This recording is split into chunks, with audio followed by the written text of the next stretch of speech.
Today we're gonna make chicken karahi.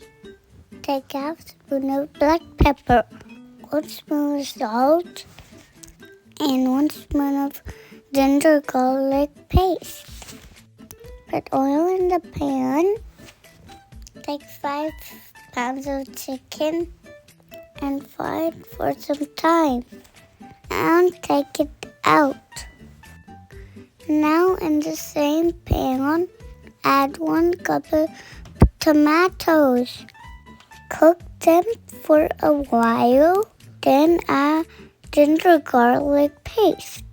Mix and cook, then add the spices.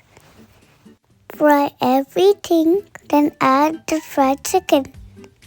Let it cook. I can't wait to eat it.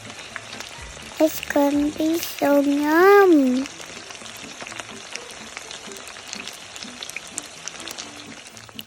Now add the green chillies, cover it and let it cook.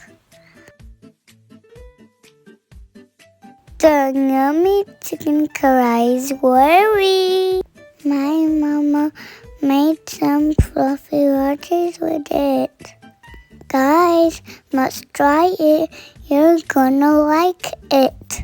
And jump it into the comments. Enjoy it. Yum, yum, yum.